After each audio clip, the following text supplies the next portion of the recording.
Let's talk to Josh Gabriel Clarke. Hello. Hi. Now, you've come a long way. I know you've come a long way for this, so thank you so much. You've developed this, there's a sports charity developing, we'll talk about this for a few minutes, autism-friendly rugby sessions, all right?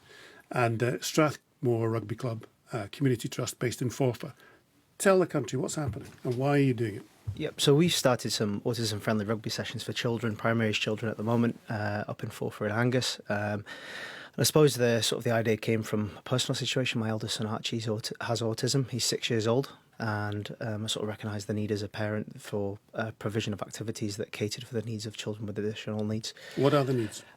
So you might have some children that struggle with social skills, and they have confidence issues and anxiety issues that go with those. They might have things like sensory processing difficulties, so the lights in the room, or if it's too much noise, and struggling to filter all that out accordingly. So it's really about trying to create an environment in terms of the communication, whether that's from the coaches or if that's the likes of having our sensory tents at the side of the pitch so they can have a little bit of time away from the session and making sure it's just really accommodating their needs. And does it help autism or autistic kids if they get to do something where you have to learn about your tendons and your muscles and the soreness and the running and the coordination and the language and the communication? Is that what that's about? Yeah, I mean, I suppose like any children, they're going to benefit from physical activity. I think a lot of children with autism and they can have mobility issues as well.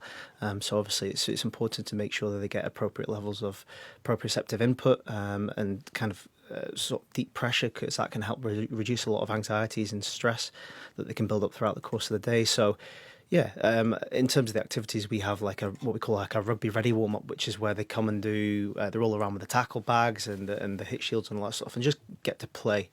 And that just allows them to be able to, I suppose, vent any kind of frustrations that they've had, not by running into the shields or the tackle bags, but just more rolling around. How many kids? So we've limited the group to 20 children, so that's 2 groups of 10. We have quite a high coaching ratio to that as well. So in terms of the coaches getting to know the children, that's obviously quite an important thing as well.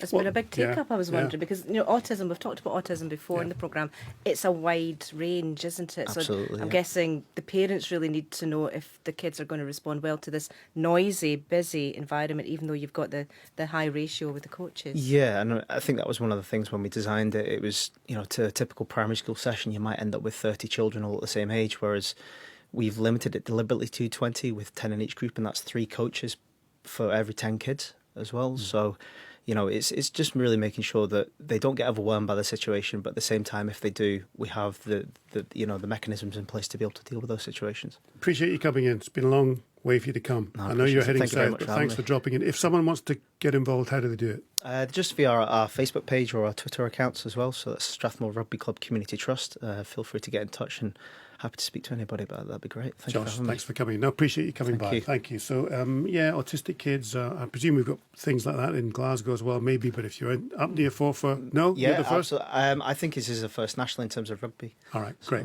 Thanks for coming by. Thank you. Josh Gabriel Clarke.